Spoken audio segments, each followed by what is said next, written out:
This one is actually a song that was written about a story in a national park. Correct. So back in my career started at Mammoth Cave National Park in Kentucky. And one of my all-time favorite stories to tell was about the Kentucky Cave Wars. Let me ask you a quick question. Mammoth Cave, is that because of the size or the animal? The size. Oh, okay. It is now the world's longest cave. It was not known to be that back in 1925 when this story takes place. But there were so many caves in that area, and Mammoth was the famous one. It had already been a tourist attraction for 100 years when the National Park Service was founded. And so people wanted to come to Mammoth Cave, but there were so many other beautiful caves in the area, and they couldn't get any business because everybody wanted. So there was a real war. You know, they would jump on the running boards of your car and tell you that Mammoth Cave had collapsed, and you don't want to go there because you'll get tuberculosis. You know, there was all kinds of stories like this. And this one beautiful cave called Crystal Cave was found by Floyd Collins. And Floyd knew that his cave could make some money someday if only he could find a way into it that was further up the road. And so the story of Floyd Collins became ultimately the largest news story of the 1920s after the Lindbergh kidnapping and Charles Lindbergh crossing the Atlantic. And it turned into a song that was performed for the first time in that year, 1925, on the stage of the Grand Ole Opry by Vernon Dalhart.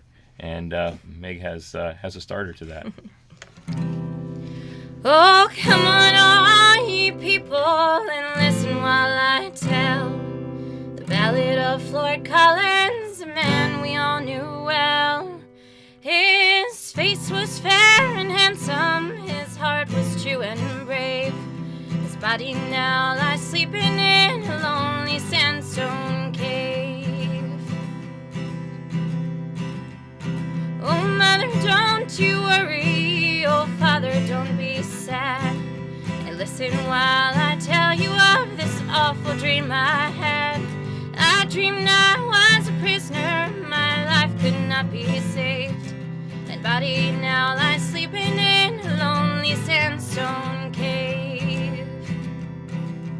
So Floyd was looking for this cave, and he went exploring, and he was in a tiny passageway that's no bigger than the size of a ranger's hat, if you can imagine that. And he must have found something because he was coming out pretty early after a day of exploration. And he was crawling upwards at an angle of about 45 degrees, pushing a lantern in front of him, one arm in front, one arm behind, grunting and pushing with his toes, when he dislodged a rock about the size of a watermelon onto his leg. And he was trapped. And people were used to him being gone for long periods of time. When he didn't come back the next day, they went looking for him, and they found that he was trapped in that little cave. And they tried to rescue him. They tied ropes around him and tried to pull him until he said he was being pulled in two. People started to gather on the surface. It became a news story. One Sunday, there were 25,000 people gathered on the surface out there. Congress adjourned to hear stories of how this guy was doing. They decided they were going to dig a shaft down behind Floyd Collins to get at him from behind, and so they started that work. And all the while, this was being reported in the news by a tiny little reporter from the Louisville Courier-Journal called Skeets Miller, who ultimately won a Pulitzer Prize for his series of articles on this. And more people gathered on the surface. That one Sunday, his own family was selling hot dogs, hamburgers, black balloons, pictures of Floyd. It became absolutely horrific, and quite the carnival.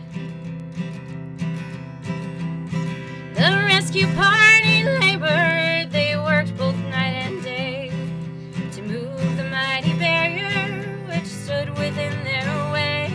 They never know, they'll never let Floyd Collins die.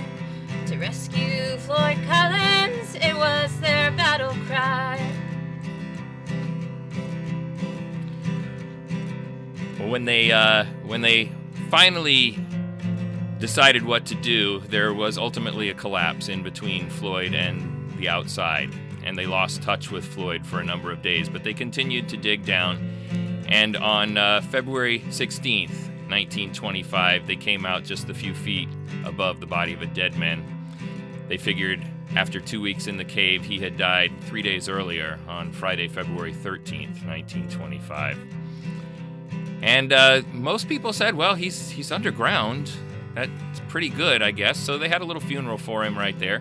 Springtime rolled around, though, and they thought, no, Floyd needs a proper burial.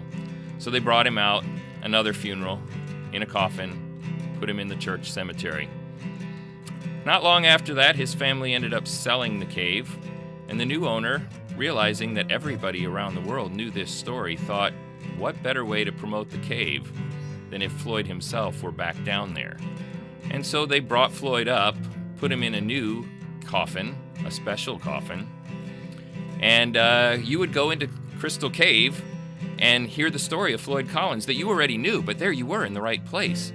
And your guide would gather you around that coffin, and if you were a real good group, he would pop that lid and let you have a little look at Floyd. Well, that did it. And Floyd Collins' Crystal Cave went through the roof in terms of popularity. The other cave owners in the area weren't so keen on that. Late one night, they broke into Floyd Collins' Crystal Cave and stole Floyd, coffin and all. He was found a few days later missing that coffin, hanging on a limb over the Green River, missing a leg. They brought him back, put him in another coffin, this is number 3 if you're keeping count, and put him back down in the cave where he continued to be for a long, long time. In the 1970s, cave explorers discovered the connecting passage between Floyd Collins' Crystal Cave and Mammoth Cave. He had been right all along. So listen, all ye people, and heed Floyd Collins' fate, and get right with your Maker before it is too late.